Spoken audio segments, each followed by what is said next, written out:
আসসালামু আলাইকুম, আমি হাদি নর্থ বেঙ্গল এগ্রোতে আপনাদের স্বাগতম। এডিএল এর হলস্টেইন ফ্রিজিয়ান জেনেটিক্সের দ্বিতীয় পর্বে আমরা আলোচনা করব কোন বুলের সিমেন ইউজ করলে আমাদের গাভীতে ম্যাস্টাইটিস কম হবে। এর আগের পর্বে আমরা আলোচনা করেছিলাম যে কোন বুলের যে বকনা বাছুর হবে এগুলোর দুধ উৎপাদন বেশি হবে।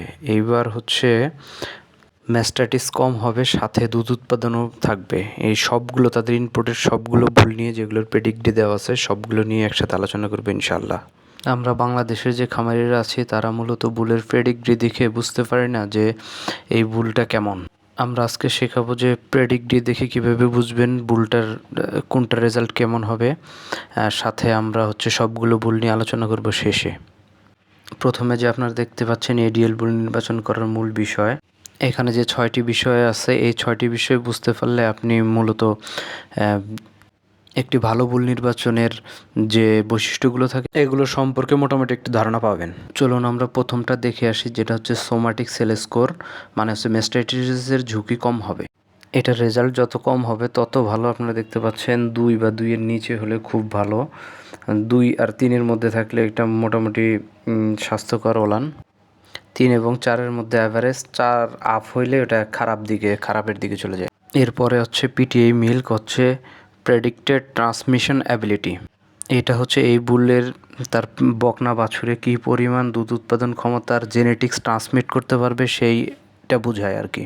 এখন যেটা দেখতে পাচ্ছেন যে এখানে সর্বোচ্চ 3300+, এটা নর্মালি বাংলাদেশে হয় না, পাওয়া যায় না। এটা এবিএস কোম্পানি, আমেরিকান যে কোম্পানি একটা আছে এবিএস, যেটা বাংলাদেশে নাই, ইন্ডিয়াতে অ্যাভেলেবেল। ওর যে বুলগুলো আছে এটাই পিটিআই মিল্কে 3300+ থাকে। 3 নম্বরে হচ্ছে ডুয়াটার ডিপিআর, মানে ডুয়াটার প্রেগনেন্সি রেট, সহজ গর্ভধারণ করবে এবং প্রজনন ক্ষমতা ভালো থাকবে। ডুয়াটার প্রেগনেন্সি এটা ফার্টিলিটি বোঝায়, এটারও স্কোর দেওয়া আছে, আপনারা একটু দেখে বুঝে নেবেন। যাতে ভিডিওটা ছোট হয় আমি এইভাবেই আলোচনা করতেছি। এরপর আছে প্রেডিক্টেড লাইফ, মানে হচ্ছে দীর্ঘদিন উৎপাদনশীল থাকবে এবং বেশি সময় ধরে দুধ দেবে, মানে হচ্ছে খুব সহজে যেগুলো কালভিং করতে হবে না। মানে আমাদের দেশে একটা সমস্যা হচ্ছে 4-5 বিয়ানের পর গাভীগুলো কালভিং করে ফেলতে হয়। এই সমস্যার সমাধান কোন বুলগুলোতে আছে এটা নিয়েও আমরা আলোচনা করব আজকে। এরপর আছে যে ডোয়াটার কালভিং এজ, মানে বাচ্চা প্রসব। এই বুলের মেয়ে বাচ্চারা বাচ্চা প্রসব কত সহজ হবে সেটা বোঝায়। এটা হচ্ছে 2-এর নিচে থাকলে সবচেয়ে ভালো, আর 3.5-এর উপরে গেলে খারাপ হওয়া শুরু হয়। এর মধ্যে স্কোরটা মোটামুটি অ্যাভারেজ, 3-র মধ্যে থাকলে ওইটা ভালো আর কি। এরপর হচ্ছে ছায়ার কাভিং এজ, মানে প্রথম বাচ্চার ক্ষেত্রে প্রসব ঝুঁকি কম থাকবে। মানে এই বুলের সিমেন্ট যে গাভীতে দেওয়া হবে ওই গাভীর প্রসবকালীন জটিলতা কত কম হবে, মানে বাচ্চার সাইজটা একটু ছোট হবে আর কি। এটা হচ্ছে 1.5 হচ্ছে খুব ভালো। মূলত 3-এর নিচে, 3 পর্যন্ত এটা সাধারণত ভালো ধরা হয়, 3-এর উপরে গেলে এটা একটু দুর্বল আর কি, 4-এর উপরে গেলে এটা খারাপ হয়ে যায় আর কি। এখন আমরা এডিএল এর বুলগুলো নিয়ে আলোচনা করব। এখানে সব টোটাল 23টা বুল আছে। সবচেয়ে ভালো দুধ উৎপাদন এবং ম্যাস্টাইটিস রেজিস্ট্যান্টের যে 23টা বুল আছে এই 23টা বুল এই জায়গায় রাখা হয়েছে। সেরা 12-এর মধ্যে ম্যাস্টাইটিস রেজিস্ট্যান্ট এবং দুধ উৎপাদনের 5টা বুল আছে, যেগুলো আমরা মার্ক করে দিয়েছি, একটু হালকা হলুদ কালারের মার্ক আপনারা দেখতে পাচ্ছেন। আমরা এখানে bull name, bull number, mother average milk, lactation day, lactation yield, PTI milk other result, somatic cell score other result, DPR, PL, DCE, SCE হচ্ছে সোমাটিক সেল স্কোরের রেজাল্ট, যেটা এসসিএস দেওয়া। এখানে দেখেন যে 1-2 সিরিয়ালে সবগুলো সাজানো আছে 23 পর্যন্ত। যেটা সবচেয়ে প্রথমে আছে এটার সোমাটিক সেল স্কোর হচ্ছে 2.71, দ্বিতীয় নম্বরে যেটা আছে 2.77।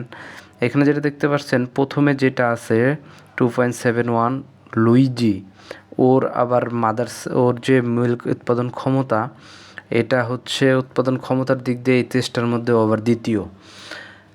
ওয়াটার প্রেগনেন্সি রেটের রেজাল্টটা একটু খারাপ, মাইনাসের দিকে। এটা হচ্ছে যত প্লাসের দিকে যাবে তত ভালো, বা 0-0 থাকলে মাইনাস যত কম হবে তত ভালো। এটা হচ্ছে ওয়াটার প্রেগনেন্সির রেটটা একটু খারাপ।